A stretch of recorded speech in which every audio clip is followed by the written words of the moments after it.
के लिए लेके आई हूँ शोरबे वाले टिंडे गोश्त।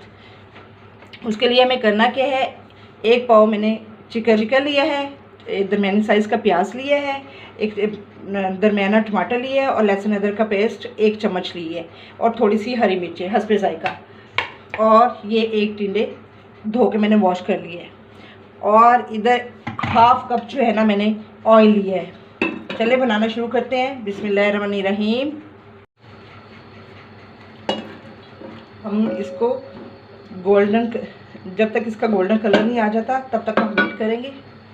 जी व्यूअर्स, हमारे ये प्याज जो है ब्राउन हो गए हैं। अब हम इसमें गोश्त डालते हैं, अदरक का पेस्ट डाल देते हैं,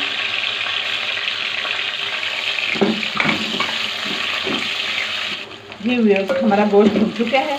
अब हम इसमें मसाले डालेंगे, हस्बे जायका नमक, हस्बे जायका मिर्च, चाहे कुटी डाल दें चाहे पिसी डाल दें, हल्दी वो भी हस्बे जायका। धनिया पसंद है तो डाल लें, नहीं तो कोई ज़रूरी नहीं है। इसको मसल के धनिया भी डाल दिया।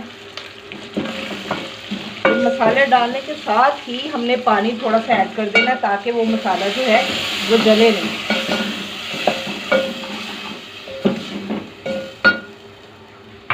इसके साथ ही हमने टमाटर जो चॉप किए थे वो डाल दिए। जी व्यूअर्स, हमने जो थोड़ा पानी डाला था वो भी ड्राई हो गया और ये भी भुन गए हैं, टमाटर भी मैश हो गया। अब हम इसमें टिंडे डालेंगे। जी फ्रेंड्स, ये हमारे टिंडे भी भुन चुके हैं। अब हम इसमें शोरबे के लिए पानी ऐड करना है। अब हमने जितना शोरबा रखना है, मैंने तो इसमें 3 गिलास डालने हैं, बस थोड़ी सी कैपेसिटी रखनी है ये टिंडे गलने तक, उतना पानी डालें। अब ये आंच तेज़ ही रखेंगे, जब उबलना शुरू हो जाएगा तो दरमियानी आंच कर देंगे। उसके बाद 15 मिनट का इसको टाइम देंगे इंशाल्लाह। तब तक हमारी हांडी तैयार हो जाएगी। तैयार हो गया, हांडी पक गई। अब हम आग बंद करेंगे, ऊपर से गरम मसाला डाल देंगे और हरी मिर्चें और धनिया से गार्निश कर देंगे। जी फ्रेंड, सब्सक्राइब कीजिएगा।